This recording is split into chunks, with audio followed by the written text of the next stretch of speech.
Hello and welcome, ladies and gentlemen, to Always Busy Gaming, your gateway into an imaginary world. Today on your screens, we have Defend the Rook. We are here to prove an idea that if one person were to champion a cause, he wouldn't need an army, he would need just one stout band of heroes around him. He would need one set of sacred band of brothers of sorts, an elite bodyguard unit. That's how I think business should be done. That's how I think the world should be run. Kings and generals need not exist. They just need to sort out differences. They just need to be in tandem with one another. Why? Because not being in tandem would not be for the benefit of anybody. Now, in this game, we get some loadouts, different spells, different things do different effects. Like this, the rock spear does 4 damage, and if you don't have any armor, it will do 8 additional damage. Now, this is part 1 where we go and fight some orc. That dude has 6 attack and 14 health. Makes sense. You know what? I'm going to let them come in close. The left hand side yellow circles show their attack or our attack as well, and the right hand side hearts show our health. Amount of damage dealt versus amount of health. Easy does it, doesn't it? Now there is us, that weird shapy thing you see having 40 health right at the back of the board. You see, obviously in the battlefield he's a little behind, but then he can bring people right next to him. That's a spell that we have called reposition. Now this spell, these loadouts are always random. That's the fun part about it. That's actually the fun part about it. You've got to open up your imagination and understand how to play each round or how to play each situation.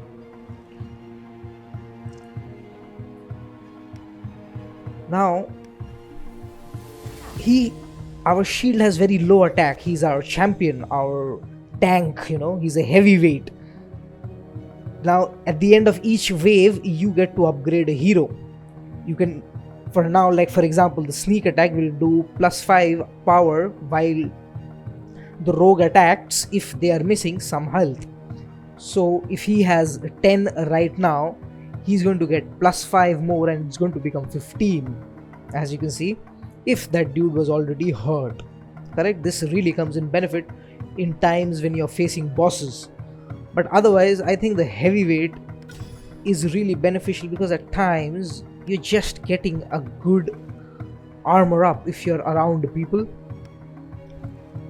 I mean, to be honest, every skill, it is about how you use it, how you use your existing set of already picked choices and choose favorable choices as in future choices.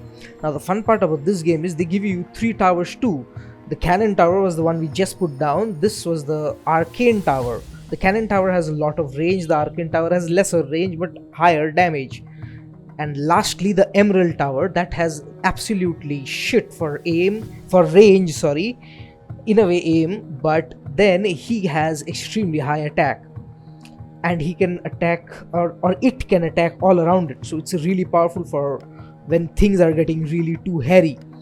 Now, even this is a strategic layer of how you place your towers each round.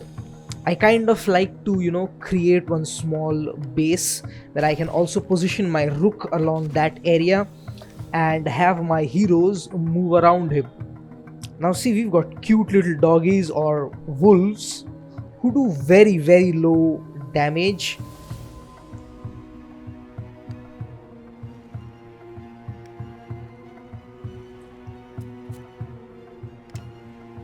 But then, somehow the game has it that they are enemies and we have to kill them. If there was an option to pet them, it would be needless complication, but yes, it would be nice. Ready stance is when he gets +4 temporary power if he doesn't move. So basically when you're dealing against high health enemies, that would come in benefit. But the fade away makes the rogue move again after attacking.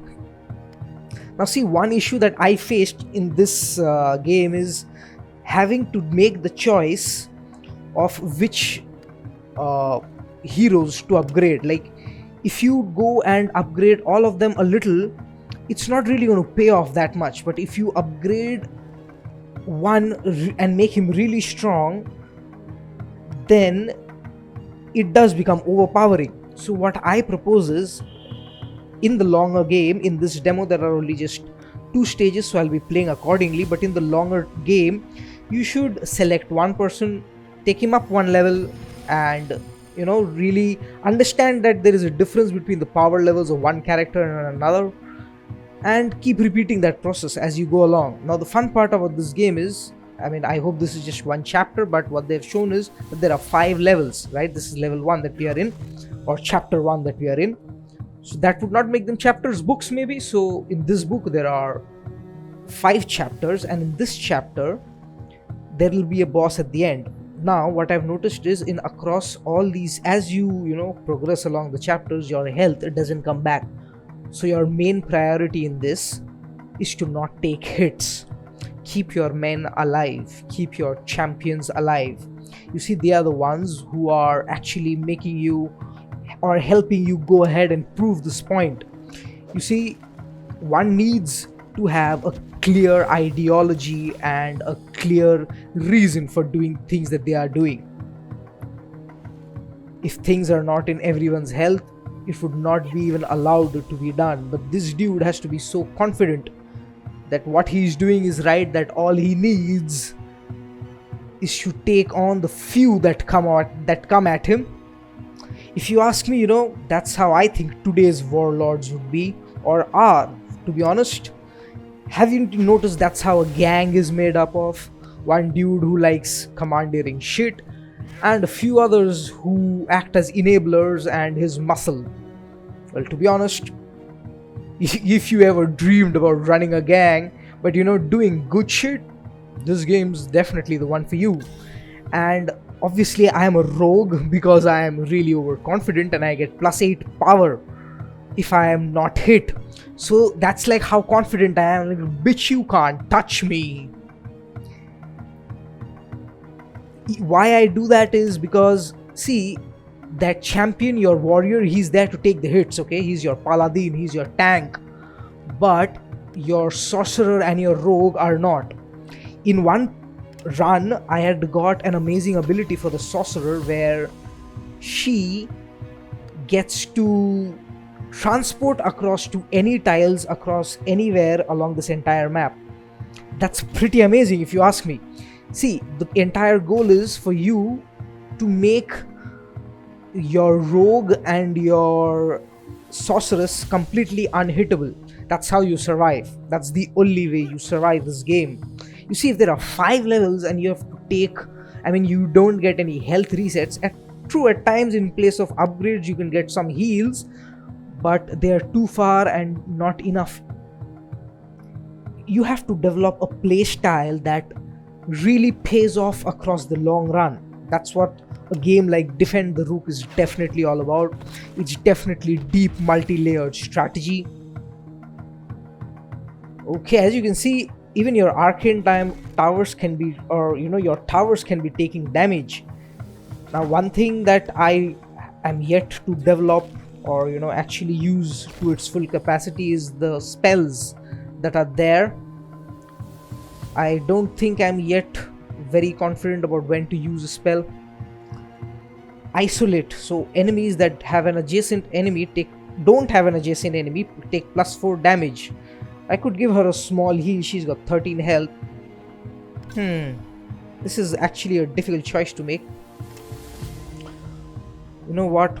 If we are at it, let's make someone actually stronger. You see, he has to one-hit enemies. That's the goal of the rogue. His power has to be that strong that he will just, even the heartiest enemies, he can just one-hit them.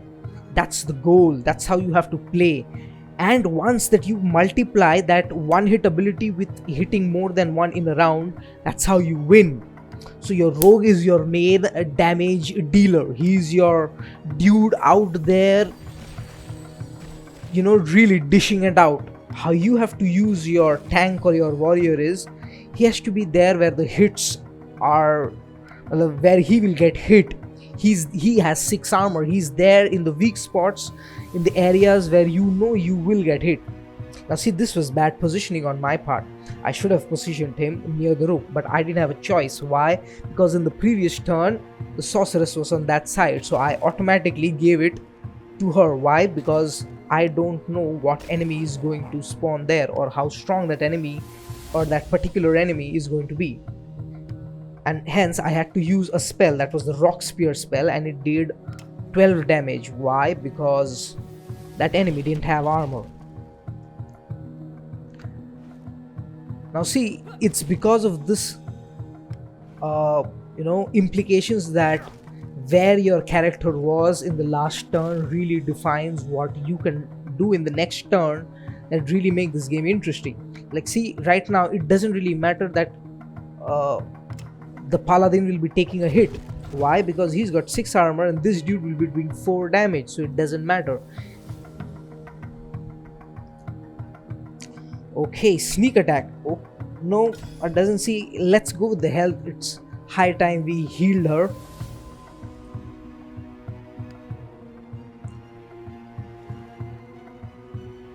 Oh, look at that. That looks amazing, doesn't it? The paladin and the rogue standing back to back, just calling out to each other in battle. You've got my back, haven't you, friend? And the interesting part about this game is you can't really move the camera, so they've really reduced the workload for themselves, I must admit. It's a smart thing to do. I mean, if your goal is definitely to get that strategic mind in place, to get that deep strategy, that should be the focus, then yes, this is the way to go. I mean, why complicate matters and why lengthen time to output or time to market with anything else? So the rook also gives +2 defense to those around him. Now the fun fact about this game is you can't do anything from the corner tiles. Like, the corner tiles make no difference. It's always the tiles that are right next to you, your left, right, forward and backward tiles. So in that entire area around you of 8 tiles, you are just liable to do or to take damage from 4 tiles, except if you're the rook or one of the towers. Those dudes can attack across range, or for that matter even the sorceress. This is the concept of ranged attack, and ranged attack obviously is an exception. You know what, let's get a little defense there. Now as you see, my tank took a little hit, but it didn't really matter because that armor is always recharging itself. It's there every turn. It's not that they break through that armor, so that's really, really beneficial. That's why you want him there taking the hits.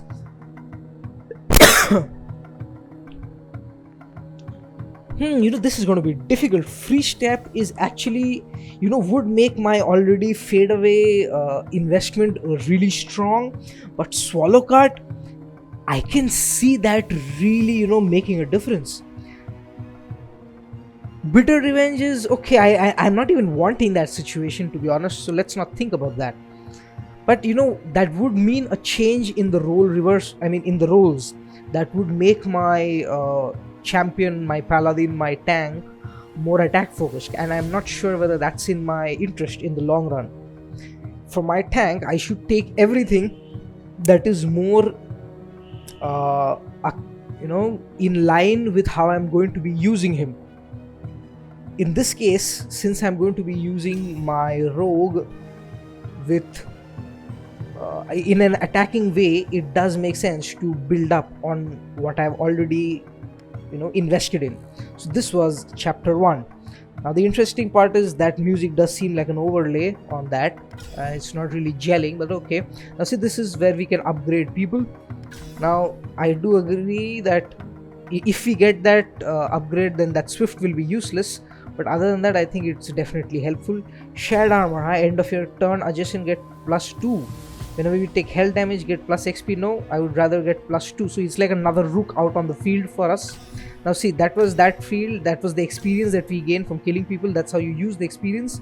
You also get gold from killing people. I'm going to use it to upgrade my cannon tower. There are a few upgrades where you can really use the cannon tower, and I'm actually pretty excited to see that. I mean, if I get those upgrades for my rogue, then that would really make my cannon tower very powerful.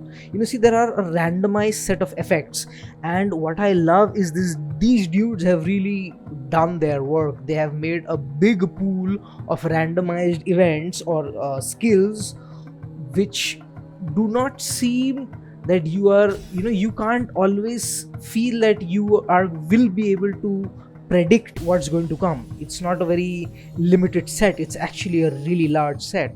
Now this is chapter 2. In this game we have only till chapter 2 in the demo, I mean. Okay, so we've got some elven assassins, I believe these are. I forgot, I didn't check the name. We can't one hit anybody. What do we do? Yes, it is the elven assassin. He's got 9 attack and 14 HP. So, this game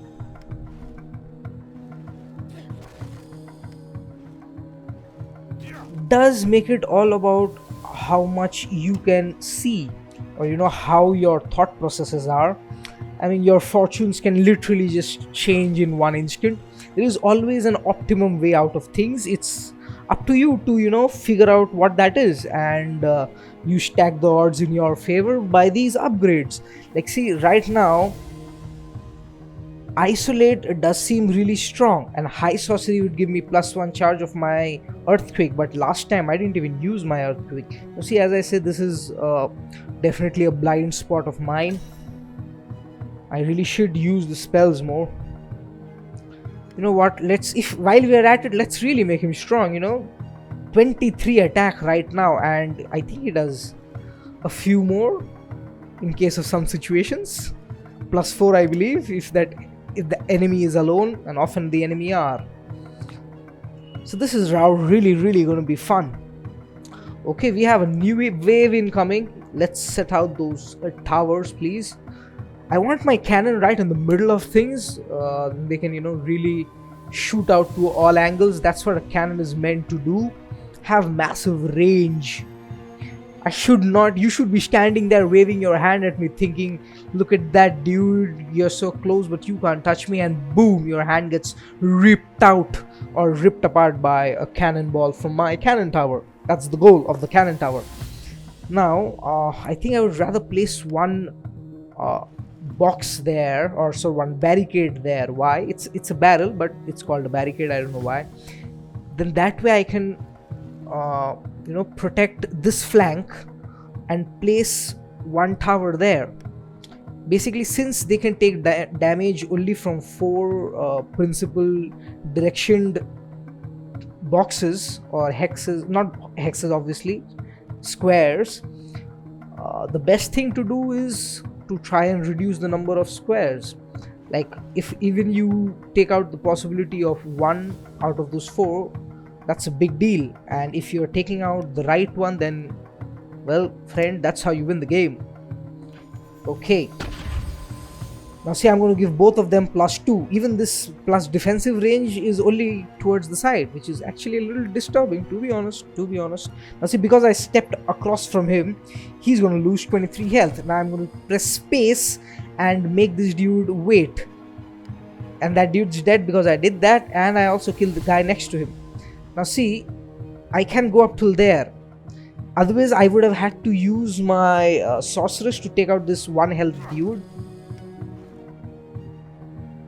You know what, just for laughs, because my knight won't have much else to do, just for laughs. But you know what, I probably don't want to send my rogue that side, because there's an archer there and I don't want him to be that close.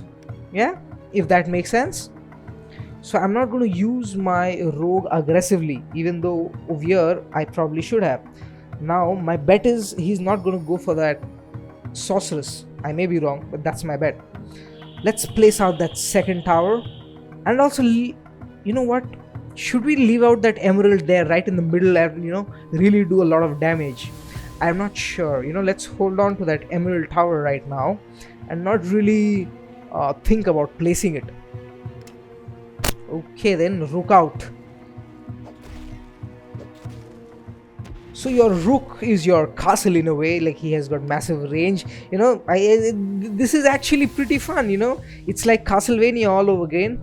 It's like you have your own private floating castle, and the concept of having an army with that castle is that you can really use it to exert a massive amount of force at a very opportune position or location. That's what strength is, putting, or a strategic mind is putting a maximum amount of effort or force in one particular small area to get something done. I mean, that's what engineers do, isn't it? The only way, if it is very similarly, if you do that with power, that's what leaders do. That's what our leaders have done. Now we've lost our cannon tower, which is not a good sign. I swear, it's not a good sign. Now my rogue is again not really going to be doing much. He can kill anyone. That's a sad thing, Okay, I can't attack again if I do that, so I'll again always be just getting that one, so that doesn't really make sense to me. Let's go attack him and have him attack the paladin, the hero again, the champion. Let's keep you a little distance away, rogue, so that you can jump in and break it up once it's done. Now see, if you are not using somebody, you have to pre-plan. If the rogue didn't attack this turn, gain +2 temporary range. Okay, if we can give him range, then that's too good, to be honest. But absorb +6 armor when she destroys an enemy, that would allow her to get into the thick of things. This is going to be a difficult choice, but I'm going to go with the ready knives. So range is really going to make a difference to my dude. I hope it does, to be honest. It's all about how you play it. This is very much like life, and that's what you do in life, right? You make a set of choices and you play it by that. You stick to the choices you've already made, and then you keep making choices which would accentuate or help the choices you've already made. That's how we all live life, don't we? What if we one day found out probably not the best way to do it? Then what? Now see, we somehow got the boss here. I mean, I don't know, this is odd. Why is the boss here? It's not level 5, it's just wave 2, but this dude's here. No, since he died so quickly, I'm guessing that's not the boss. As you can see, the rogue done it this turn. It's simply overpowering once you give him these two abilities. He can just, literally you could walk across somebody, do them damage of, let's say, 23, hit them for 23 damage, so total of 46, and then again just walk across them to give plus 23 damage and take the tally up to 69. This would be amazing right now, 69ing them, and I think I just 69'd that dude. I swear, I did not plan this. This is amazing, dude. Okay, now see this time thief, he gives me plus 25 gold. It's like a sitting duck. He's just going to just scamper about the map and run away. So you should always go for that time thief. He really ups your gold. Now see, I did take that observe because I got it the second time, and some things, see, I think, at times out of those 3, there is one obvious very good choice. It's your judgment to make that choice and choose the correct one. I mean, it's all a matter of luck as to which one you get, but obviously there is always going to be one extra special choice. How do you improve the choices? Well, by clicking on that particular choice or that particular character more. I mean, the better choices you get are once you have invested the first few choices. I got really better choices after some time because I invested good choices. I mean, enough choices, or for that matter, just choices for my rogue right in the beginning. Now, if I had started doing the same for my champion, I probably would have made him really more overpowering too. As you can see, there is right now a very clear difference in the strengths between my rogue and my other two characters. So, do actually use your characters wholly. Taking him there would get me in trouble of that dude, so I'm not going to do that. I'm just going to get this dude and I'm going to send my champion looking like what the hell, I was going to kill somebody here, and then he's not there anymore. So what's fun is when you walk across that one person, the game doesn't immediately delete him. Now this is where I think is a small bug for the game. Why? Because there should be what happens is once you confirm that movement, it's only then that effect happens, but then that effect doesn't. That's the point. You don't have that animation of that dude getting knocked out. He just disappears kind of. That's a small bug. As you can see, that barrel was placed pretty amazingly, right? See, this is how you want to place barrels. See, your barrels and freeze traps, another thing that I will soon show you, should be used in situations where you just need a quick fix right now. You need a stopgap, a small solution, a temporary stopgap, a thumb in the wall to say, so as to say, sorry. Unlimited power, -2 power, but whenever the sorcerer attacks an enemy, chain lightning that deals 6 damage. That would make her really powerful. But I've already got a killer, don't I? Gain +4 temporary power, armor and power when an adjacent enemy is destroyed. Hey, actually Frenzy might be the best thing here, and I'm not sure about it. See, it's these conversations that you need to have with yourself. See, the leg kick would give +5 armor when attacking an armored enemy. What have I to lose? If the frenzy is actually that good, I'll probably get it again. We can take that risk, can't we?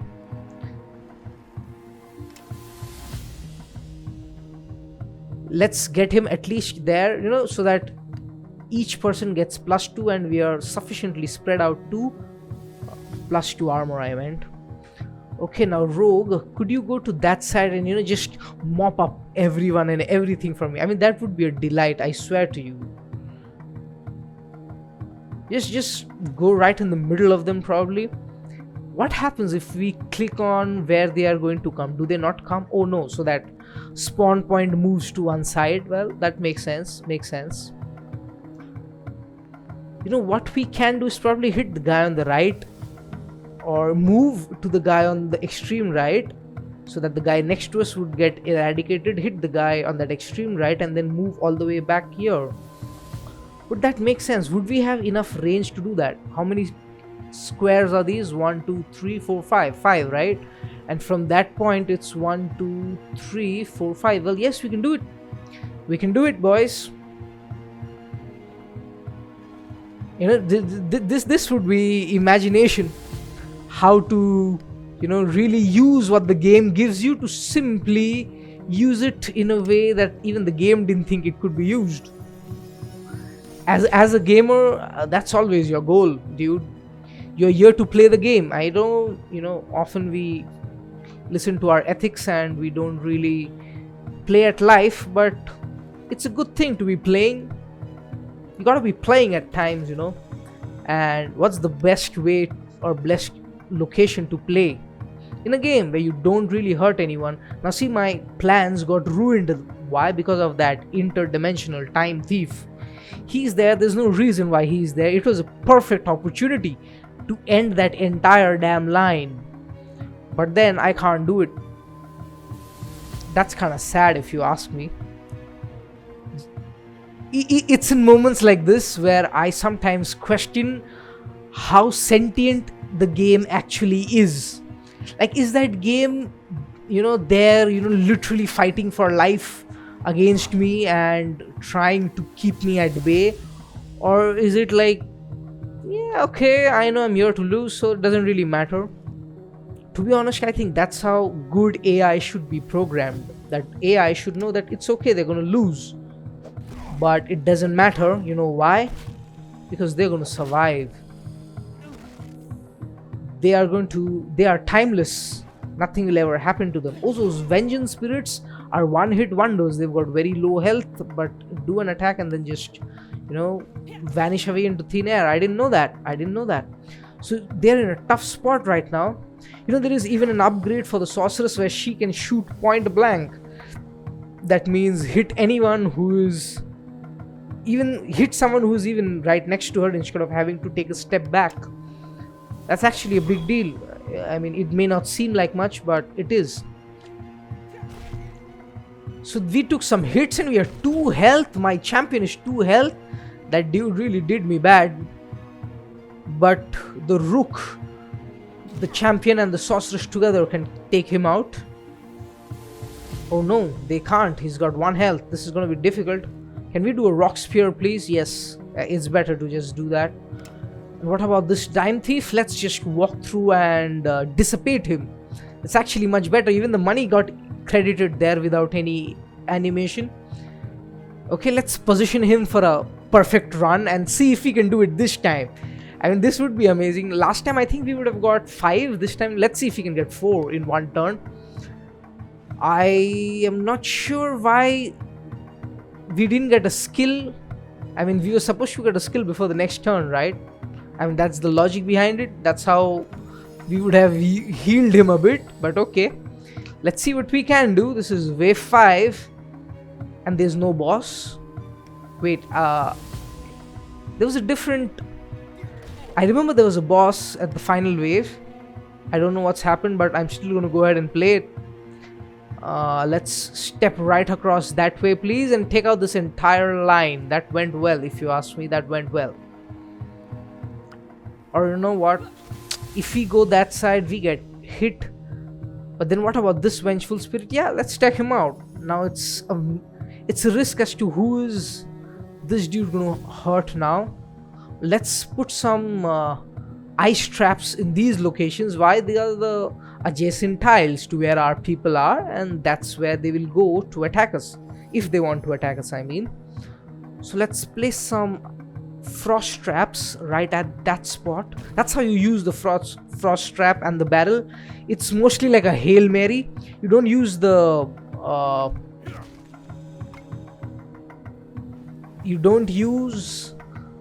okay, this is going to be difficult.